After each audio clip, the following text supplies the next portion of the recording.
آج کل شیطان کا تخت پانی میں.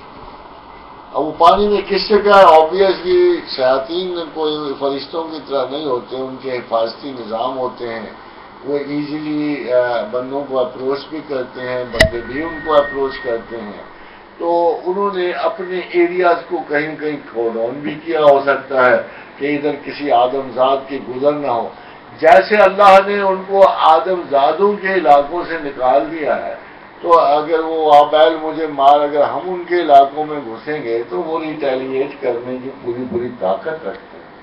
اور چونکہ وہ شاید فزیکلی ریٹیل آپ کو گھونسا تو نہیں مار سکتے، مگر وہ آپ کے دماغ میں اس قدر پیچیدگیاں اور سچویشنز کریٹ کر دیتے ہیں، سائیکوٹک بنا دیں گے، نیوروٹک بنا دیں گے.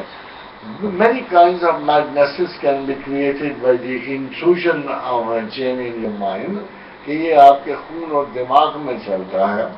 تو اس سے ہو سکتا ہے کہ وہ جب کوئی جہاز اگر جاتا ہو اور ان میں کوئی اللہ کا بندہ بھی نہ ہو تو یہ اس پہ انفلوئنس کرتے ہوں اور وہ خودکشی کر جاتے ہوں، مارے جاتے ہوں.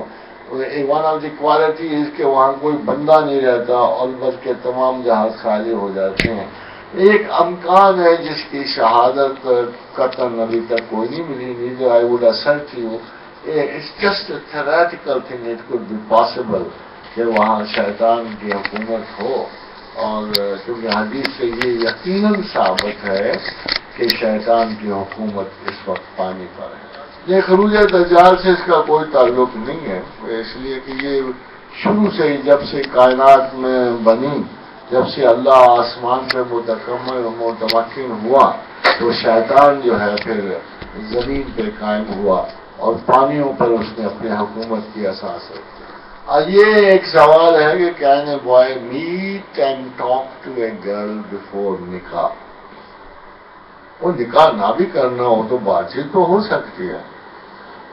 دیکھو نا، جو تو عام بات چیت ہے جیسے کاروباری ہے، زندگی میں ہے، بہت ساری باتیں ہیں، وہ تو ویسے بھی کوئی لڑکے لڑکیوں کے درمیان ہو سکتی ہیں. کوئی ایسا حادثہ تو نہیں ہے. وہ اللہ میاں نے تم لوگوں کو ایک ہی زمین پہ بنایا ہے، ایک معاشرے میں بنایا ہے، انسٹیٹیوشنز میں اکٹھا کیا ہوا ہے، مگر شاید آپ جس قسم کی بات چیت کرو کو مخصوص ہے. It's not the same. ورنہ تو جو بندہ جب چاہے کسی خاتون سے بات کر سکتا ہے. اور میرا خیال ہے یہ ایئرپورٹ پہ، ریلوے اسٹیشن، بسوں پہ سارے لوگ خواتین باتیں بھی کر لیتی ہیں. بلکہ یہ آج ہی نہیں ہے، آج ہی نہیں، اس کے پرانے زمانے میں حضور صلی اللہ علیہ وسلم کے زمانے میں بھی ہمیں بہت اچھی روایات ملتی ہیں کہ لیڈیز وڈ جنرلی ٹاک اور وداؤٹ اینی ہیمپرنس، مگر اس اعتماد کے ساتھ کہ ان باتوں میں اس قسم کا کوئی نیگیٹو اثر نہیں ہوتا تھا. جیسے آج اصل میں جو میں بات آپ سے کہنا چاہتا ہوں یہ ہے کہ آج ہمارے ذہن میں خواتین سے بات کرتے ہوئے صرف ایک امپریشن ہوتا ہے اور وہ بھی بڑا ناقص سا ہوتا ہے. اگر ہم اپنے ذہن کو تھوڑا فراخ کر لیں، عادی کر لیں کہ وہ کوئی عجیب و غریب آسمانی زمینی مخلوق یا جناتی مخلوق نہیں ہے، آپ کے گھروں والی ہیں، گھر سے پیدا ہوئی ہیں، گھروں سے اٹھی ہیں، اور they are like, you see, like all common people, we are all one and together and we can talk to each other normally. مگر اگر آپ ایک ہی آئیڈیا رکھیں گے، ایک ہی نظریے سے اس سے بات کرنی ہے، تو پھر شاید یہ آپ کی اپنی ذہن کی کمزوری بھی ہے اور بیماری بھی ہے. انسان سے کسی وقت بھی کوئی تعلق رکھا جا سکتا ہے، but normally it is not always. چونکہ ازل سے فیمیل اور میل کا حجاب جو ہے، یہ اچھی طرح یاد ہے کہ فیمیل اور میل کا جو حجاب ہے وہ ایک پروڈکشن کے لیے ہے، ایک کنٹینیوٹی کے لیے ہے، ایک جنریشن کو موو کرنے کے لیے ہے. مگر وہ آپ کے لیے مخصوص کر دی گیا ایک خاص کنڈیشن میں جسے نکاح کہتے ہیں. بلکہ حضور گرامی مرتبہ نے اتنی بھی اجازت دی کہ مرد کو اجازت ہے وہ اپنی بیوی کو فزیکلی دیکھ لے. یہ نہ ہو کہ اس نے کسی بہت بڑی موٹی تالی خاتون کا تصور پالا ہوا اور ایک سوکھی سڑی سی لڑکی مل جائے اور وہ ماں باپ سے لڑنا شروع کر دے کہ میرے تصور کا ہی نہیں توڑ دیا آپ نے. اس طرح یہ تمام جو ہے دیکھ لینا جائز ہے، مگر وہ پرپز اور ہے۔ یہ جو آپ نے یہ کہا ہے کہ کوئی شخص بات چیت کرنا اور چیز ہے، you can talk to anybody anywhere whether it's a male اور female under certain circumstances of necessity, مگر جب نکاح کی بات آئے گی آئی وڈ سے یس، نکاح سے پہلے بھی آپ بات چیت کر سکتے ہو، شاید بات چیت ہی نکاح تک پہنچتی ہے۔ Can they go for marriage without taking their parents into confidence? Well, اصل میں نکاح کی دو بنیادی شرائط ہیں، بلکہ صرف ایک اصل ہے اور دوسری شرط ہے۔ اصل یہ ہے کہ میاں بیوی کا راضی ہونا، اور شرط یہ ہے کہ دو گواہ ہوں، یہ جو اعلان سمجھا جاتا ہے۔ اس کے علاوہ تیسری کوئی پرٹیکولر کنڈیشن میرج کے لیے نہیں ہوتی۔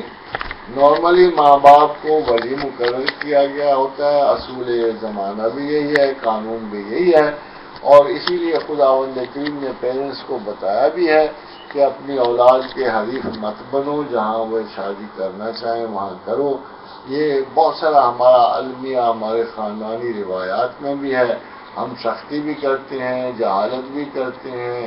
This is the only right which God has given to woman, and she maintained this right in presence of Prophet.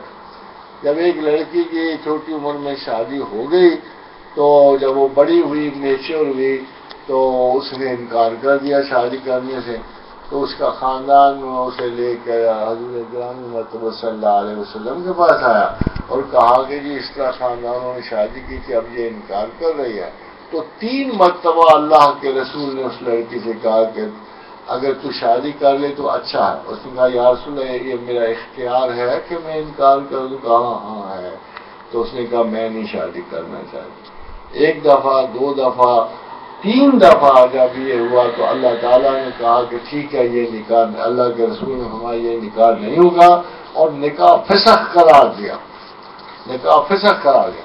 اب obviously آج کے زمانے میں بھی ہم اللہ اور اللہ کے رسول کی روایات پہ چلتے نہیں ہیں، ہم تو اپنی دیوانگیوں پہ چلتے ہیں، اپنی روایتوں پہ چلتے ہیں، ہم تو پتہ نہیں کیا کیا کسٹم پال بیٹھے ہوئے ہیں۔ اگر ایک نیچرل سا ٹینڈنسی ہو تو شاید اللہ الحمدللہ دوبارہ ایک ایسی صورت پیدا ہو جائے کہ it will be a normal relation. ہمیں آپ کو پتہ ہے کہ شادی کرنا کیوں مشکل لگتا ہے؟ تو ہم تو شادی کرتے ہی نہیں ہیں، ہم تو پتہ نہیں کیا کچھ کرتے پھرتے ہیں، یہ جو ہم جلسے جلوس جشن اور یہ ناچ گانے یہ وہ، یہ جو ہم نے تربیت کیفیتیں لگا رکھی ہیں نا صاحب، ان پہ کوئی 10-20 لاکھ روپیہ خرچ آ جاتا ہے اور دوسری مرتبہ شادی کرنے کا حوصلہ ہی نہیں رہتا۔